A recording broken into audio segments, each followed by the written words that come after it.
place, bitch, you know I kill you dead. Place, bitch, you know I kill you dead. Look at my stilo, I'm the baddest ever step. You in dead. Look at my stilo, I'm the baddest ever step.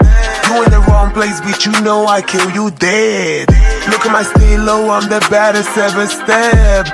You in the wrong place, bitch, you know I kill you dead. Look at my stilo, I'm the baddest ever step. You in the wrong place, you in the wrong place, you in the wrong place, you in the wrong place. Bitch, you can die, be born again, die, be born again, die, be born again. Bitch, you can die, be born again, die, be born again, die, be born again before I do something with you, ho.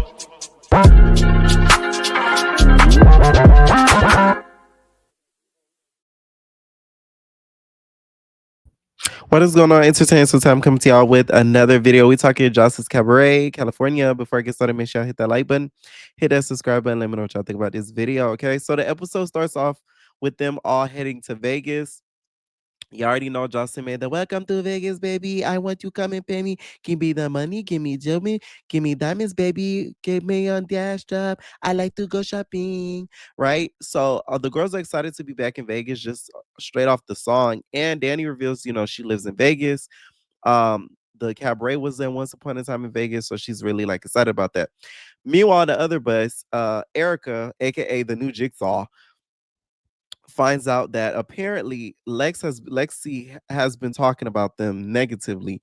And Ocean jumps in. She's like, of course she's talking about us negatively. She does nothing but talk about people and make them feel bad about themselves. I'm like, anytime I see that damn Lexi go, she's like minding her business, quiet. So like, you know what? What bothers me about Justice Cabaret? We don't ever get to see certain things that these girls be saying, the other girls be doing. Like, just now we're starting to see the fact that Neek is like an over talker or talks a lot. Before that, we didn't get to see that. So it's like it kind of bothers me when they say certain things that we don't see. Cause it's like, how are we supposed to believe y'all if we don't see not one lick of it? Cause Lexi don't even give the gossiping type. No shade. I even watched that interview that she did with this podcast. It was like a cakes podcast. And she barely even wanted to be messy on the interview. So it's like, why would I believe that she talks badly about people and she want to makes people feel bad about themselves, whatever Ocean said. And then she further goes on and says that she would never trust somebody who gives their money to a pimp. Well, Joselyn pimping y'all. So like, you know better, bitch. That's my whole thing. Like, and you dancing with a bunch of girls that was on that type of life as well. Okay. That, walk that lifestyle. So don't judge. Like, oh, she was blooming when she said that. So Erica's like, I'm not like really worried about it. It's just at the end of the day, like it is what it is. So Andrea's just like, yeah, that's what I'm talking about is because, she's a weak ass little bitch. You feel me? I'm going to get her. You know how Drea talk. Drea's like, the only thing crusty is that bitch is crusty panty liner in her pants. And I'm like, ooh. How you know what's in her pants though, Drea? Y'all be getting that down in the Cabaret, like that to me is a little crazy. How you know what's all up in her cooch business? Like, you know what I'm saying? Like, you know what her tea like, what that tea like you know too much of her tea and what it's like. So the girls all started heading onto the stage. The stage looked huge. Next thing you know, here come Neat yelling, yo, you in my spot. That's not what I do. That's what I told you too. Yeah, you in my spot too. That's not where I move. She's like screaming. So Ricardo's like, but you're wrong though. But you're wrong. She's like, I'm not talking to you. It doesn't matter.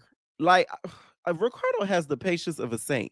Because one thing I'm not going to do is get yelled at. I'm sorry. Like, people that know me in real life, Pierre will quit a job.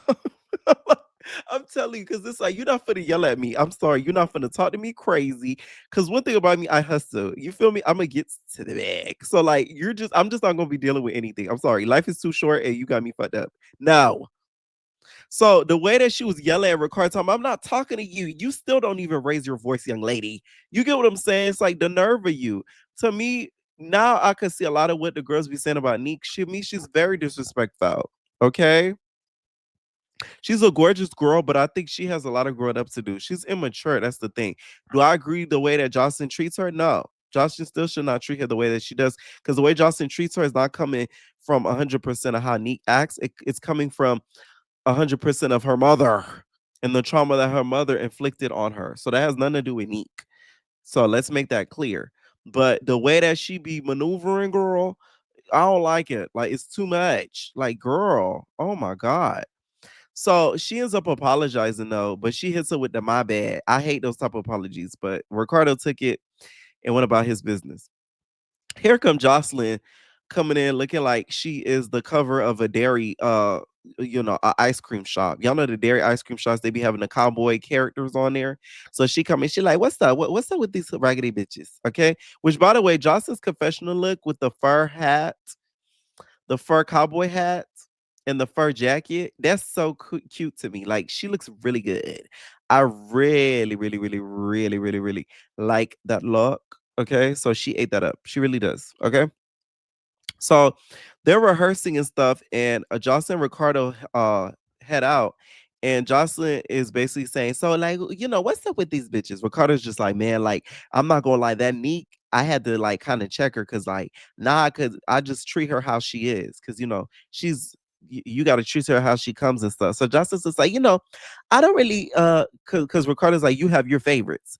Justice is like, I don't really trust these girls because they all come here for, they don't know the bigger picture. Okay, the bigger picture is not what they come for. All they come for is they're extremely selfish. Okay, they're self-centered and they're ungrateful. There's a bunch of ungrateful bitches. Okay, so next thing you know, Chinx walks up. Okay, Chinx walks up into her car and pulls up in a car, so black suburban. Okay, and ain't Sunday service. And she's just like, yo, I'm not gonna lie, like, I'm gonna need my fade. Like, you feel me, Jocelyn? Like, I feel a way about like what happened and stuff. So it's like, I'm mad at the whole house. I ain't gonna cap with you, Jocelyn. So next thing you know, they Jocelyn said, bitch, you make me look like a fool. Bitch, I'm gonna look like a fool. So they bring out whoever would have smoke with her. Ricardo gonna bring out Egypt. Ricardo, I would have slapped you for bringing the ogre out. How dare you? Like, that's my whole thing. Like,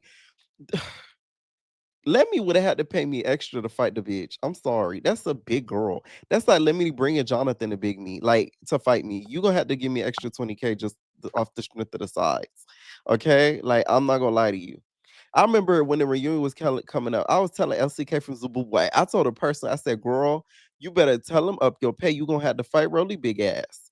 Okay. I was like, don't you take what they give you when you first, whatever they offer, you gonna have to double that, triple that, because you're gonna have to fight Rolly big ass. I'm telling you, like, I just feel like when you're on these networks and you find a bigger girl or like somebody who's like a heavy hitter, the price gotta go up. It's no shade. Like, it can't be a regular rate. You know what I'm saying? So she brings out Egypt, and Egypt starts getting her or whatever. They start to get the fight. Chicks knew what time it was. She said, I only got one round for you. They start squaring off. She baka baka baka. Listen, this is coming from somebody who's unalive, somebody with bare hands, no shade. Egypt is a beast. So it's like, like, that's a monster. I didn't expect nothing different. Chinx at least tried to do something, but towards the end of the fight, she literally just kind of did a standing fetal position, and then that damn Egypt just started baka baka baka baka baka right upside her head. It was over by that time. Jocelyn was like, "Hey, break it up, break it up." At one point, Egypt looked like she was finna run up into Jocelyn. I said, "Oh, ballistic, ballistic, where you at, nigga?" Because baby, they had to snap Egypt out of it. You feel me? Like, like literally, Shrek really did take over. Okay, and the donkey was Ricardo. But one thing I like about Chinx though, like, besides her having heart, you could tell she don't let none of this stuff get to her. Like, you could tell she knows that this is a television show. This is just reality. These girls are not really her friends or anything like that. Like, she knows what she's there for. That's why I like her. Like, she would be like me. Like, I know y'all, none of y'all really my friends like that. Y'all talk behind my back. I don't care. Like, give me my money. Let's finish the show. Bye. Like, that's how she is with this show, and that's why I respect her. Mind you, all of this is because of T Love and her Q-tip looking ass. That's why her Q-tip looking ass, when Ricardo went in there and said who got smoked, she sent Egypt to get her fade because she didn't want to get in with Chinx, because Chinx would end up getting her, if we're gonna be honest. Anyways, they go back into like the stripping place or whatever, right? They're like in the lobby. Next thing you know, freaking Chinx is standing there, which security y'all set Chinx up. Cause why have Egypt so close to her without security, knowing damn well they just literally she literally beat the damn she beat Chinx so bad. Chinx was no longer chinky. You get what I'm saying? Chinx did not look the same by the time the fight was done. You're me. Her eyes were full. So it's like, to me, that was kind of crazy that they let the security get like that and get so close in parameters, because y'all know what type of person Egypt get like when she mad. So she ends up sneaking Chink. She boom! I'm talking about socks her, right? Justice said, "Oh my god!" So they sit that damn Egypt down to the damn a wooden chair. Their group. They drop it to the wooden chair, right? So she's sitting there. She's sitting there. Chinks go outside, girl. She started shaking her head in pain. I said, "Girl, that would make me liable to crash out. I'm not gonna lie. You already whooped my ass, and then you sneak me. Oh my god!" But Chinks do be sneaking people, so it was kind of like an eye for an eye. But once again, it's not T Love doing it. It's her sister. Which, by the way, y'all know how much I hate that word, sister. Girl, that is not your blood sister. Shut up. So after Chinks ends up getting snuck, and she goes outside, shake her head, and she comes back in, and she like, "Yo, like y'all always doing that to me, like what's up with that, Jocelyn? Like that's fucked up, like you feel me, like that's real messed up." And Jocelyn like, "Oh my god, I'm sorry." She ends up hugging her because Chinks ends up crying, okay, because it's a lie, you feel me? You just got beat up by Egypt, you got snuck by her. So Jocelyn even started crying too. You know what thing that bothers me in the comments people are saying? Chinks is so too big to be getting beat up. What does size have to do with anything? Have y'all heard the term the bigger they are, the harder they fall? Just because somebody big don't mean they automatically should know how to fight. Cause it'd be some small bitches that could brawl. There's some girls on that network, not SCV, baby. It's a couple of them. They gets down, and they're like literally 5'2", and they beat up the biggest of the girls. So don't ever let size fool you. I hate when people would think that like it's because you see somebody small or like they don't look fit or they don't look a certain way. Don't let that fool you. That's how you end up getting beat up because you judging them by how they look. So Josh is just like, I'm gonna bring Chinks in, but I'm not letting these little girls touch Chinks, okay? They're not gonna touch you, okay? So they come in, they do the rehearsals. Nobody really got on Chinks or anything because they knew better. When they're standing there, Jocelyn is like, okay, Chinks is back because Chinks fought her right to be here. So that Danny is, I guess, looking at Jocelyn and her crazy. So she like, oh, fuck you looking at. Okay, why you looking at us crazy? She like, oh no, Danny's like, she disgraced and lied on the cabaret. Jocelyn hopped on stage. She said, come on, shut up. Shut up. You shut up. Okay. And then that's when Egypt's like, oh, she got, she got her bulldog now or something like that. She like, bulldog? What? Come on, bulldog, what? You snuck her, you won, right? You snuck her, you won, right? That's my whole thing with Egypt. She don't know how to stop. Like, girl, you took the W, girl. Ain't nobody debating that. You whooped her down. Okay? You whooped her down. And mind you, Chinks got spit on. Anybody who gets spit on, the gloves are off. If somebody dares spit at Egypt, oh my God. The ogre will turn into a damn werewolf. Literally. If somebody spit at Egypt. I mean, can you just imagine if somebody did that to that lady? Like it just baffles me how like people don't understand like the disrespect that Chinks got with the spit on her. Like y'all lucky she didn't go farther than what she did. So after rehearsals, Justin gives them like a pep talk and stuff, and they do the performance. Y'all, Justin needs to release that song. Ponte tu sa ta ta. I like to see you jumping up and down that pole. I want you to lick up inside my hole. I want you to lick Up and down my pole, pentesusa, ta, ta, ta, ta, ta, ta. You see how I made up my own lyrics? We need that to drop, Jocelyn. She ate that. No, she really did eat that. Like that song was that was really tea. Oceans, that dance move that you did, I think it was with Danny. You ate that up too. Like they really ate that whole performance up. That was one of the best performances I actually see. Cause sometimes I'll be paying attention to the episode performances like that, but they ate that up. They really did. I feel like Vegas kind of brings out like another side of them. Maybe Justin should have opened the cabaret in Vegas because I feel like they would have did well, to be honest. Just especially due to the popularity of the show and how packed out they were for that booking. That's what I think. So on the bus ride back, y'all, the girls are separated into two buses, of course. And y'all, Drea finally breaks, girl. I'm telling you, it's so about too many times that Justin talked to these girls crazy before they have a mental break. And Drea will reach her limit. She's like, I'm not gonna lie, it's about it's gonna be enough time to where I get mad and to where I know I will fucking go back. Bitch, I went too motherfucking hard to do all this shit, bitch. You got me messed up. I lost my car because of this shit. You talking about me and Diddy, bro, but I spent 3 months in Miami.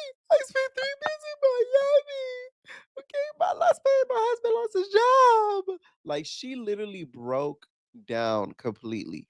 The only part, the one of the parts I feel bad was her husband because I do remember her talking about this on social media.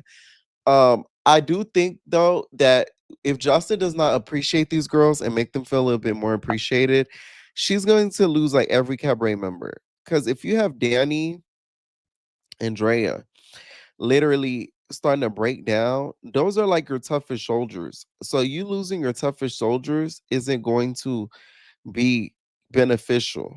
You get what I'm saying?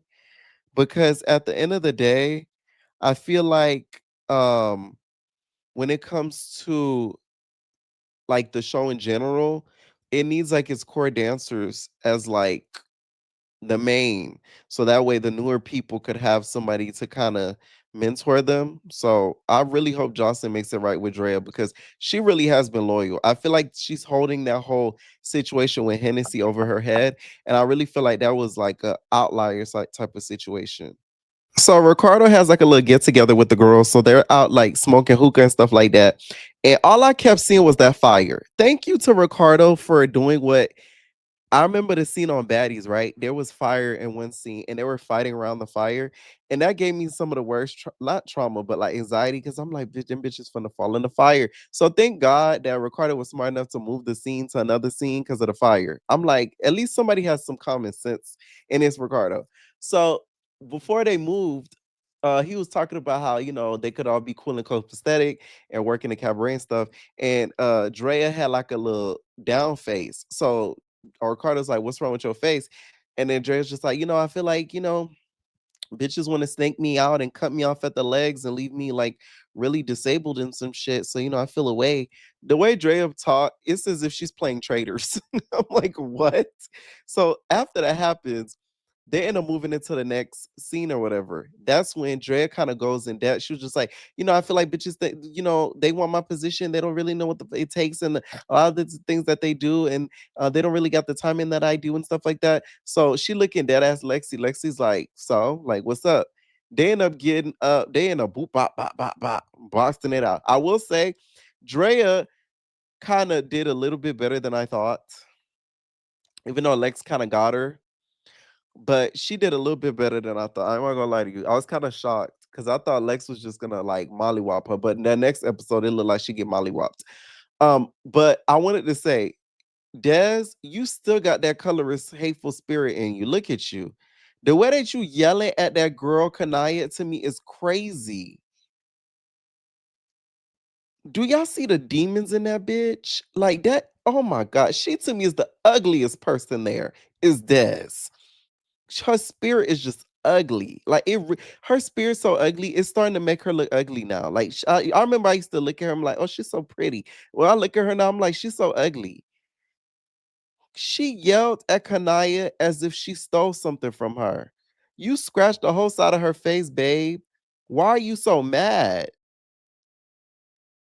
Oh my god. Anyways, y'all, it ain't even the next episode, but I looked at that preview and gag because That anger is something crazy. A black girl must have fucked your nigga something nasty, ain't it? Let me know what y'all think down below, and we're all babies.